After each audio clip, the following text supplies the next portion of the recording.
Assalamualaikum warahmatullahi wabarakatuh. Perkenalkan saya Nirwana, NPM 1940401013. Baiklah, di bab 7 ini saya akan menjelaskan mengenai aplikasi sistem teknologi informasi di level-level organisasi. Pendahuluannya itu setiap level manajemen melakukan aktivitas yang berbeda sehingga kebutuhan dan informasi juga berbeda. Maka sistem informasi yang digunakan akan berbeda pula. Ya, dan yang kedua itu jenis informasi yang dibutuhkan berbagai level dan organisasi berhubungan langsung dengan tingkat pengambilan keputusan manajemen dan struktur keputusan. Di sini juga ada jenis-jenis SI dalam level organisasi. Yang pertama itu sistem informasi di level organisasi bawah atau operasional, menunggu manajer operasi melakukan kegiatannya. Jenis sistem informasi ini di level operasi atau bisa disingkat dengan TPS.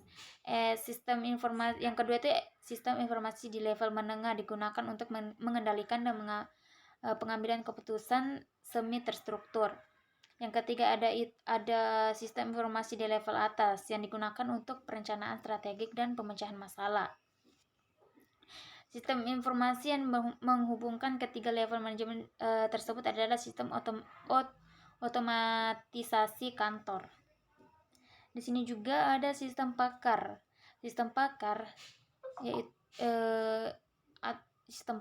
sistem informasi berbasis pengetahuan yang menggunakan pengetahuan pakar mengenai bidang aplikasi khusus dan kompleks di mana sistem tersebut bertindak sebagai konsultan bagi pemakai akhir. Sistem pakar berisi pengetahuan dari satu atau lebih pakar yang menyediakan jawaban atas pertanyaan mengenai suatu bidang masalah yang sangat khusus.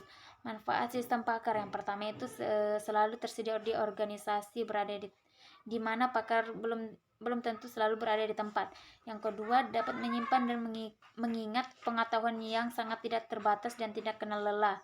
Yang ketiga, lebih cepat dan lebih konsisten.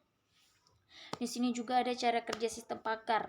Pengetahuan dalam sistem pakar diwakili aturan-aturan yang dihubungkan berbentuk diagram pohon. Aturan-aturan tersebut oleh inferensi engine diproses dengan dua cara, yaitu yang pertama cara forward reasoning, yang dimana aturan-aturan diperiksa satu persatu urut mulai dari muka untuk memastikan bahwa aturan tersebut dalam kondisi benar. Yang kedua, cara backward reasoning, yang dimana sebagai suatu masalah hipotesis yang akan diselesaikan permasalahannya, inferensi engine akan memeriksa aturan mulai dari aturan terakhir yang memberikan hasil. Di sini juga ada komponen sistem pakar. Yang pertama ada user interface, yaitu media yang digunakan untuk berhubungan dengan input, yang dimana penerima data dan pertanyaan konsultasi dan output menjawab pertanyaan dengan pemakaiannya.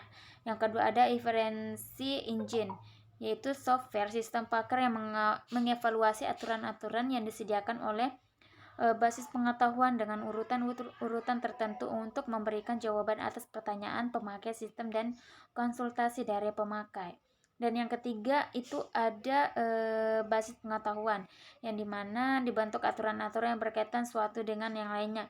Pengetahuan yang disimpan dalam basis pengetahuan diambil dari pengetahuan para pakar.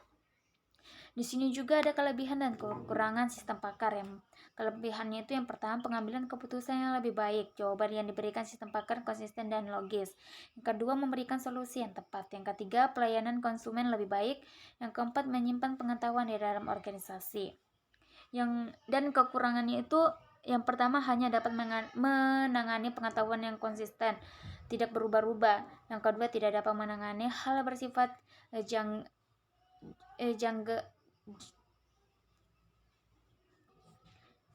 dan subjektif. Yang ketiga, format basis pengetahuan terbatas atau hanya dalam bentuk statement. Yang keempat itu sistem pakar sulit dan mahal untuk dikembangkan dan dirawat dengan baik. Di sini juga ada pengembangan sistem pakar. Yang pertama, studi awal. Yang kedua, pemilihan software. Yang ketiga, pemilihan pakar. Yang keempat, pengambilan pengetahuan. Yang kelima, pembangun sistem pakar. Yang keenam, pengujian sistem. Yang ketujuh, implementasi sistem. Yang kedelapan, operasi sistem. Di sini juga ada sistem penunjang keputusan. DSS, sistem informasi berbasis komputer yang menyediakan dukungan informasi yang interaktif bagi manajer dan praktik bisnis selama proses pengambilan keputusan. DSS menggunakan yang pertama model analitis, data bahasa khusus, penilaian dan pandangan membuat keputusan, proses pemodelan berbasis komputer yang interaktif untuk mendukung pembuatan keputusan bisnis semi terstruktur. Mungkin itu saja yang saya dapat sampaikan. Assalamualaikum warahmatullahi wabarakatuh.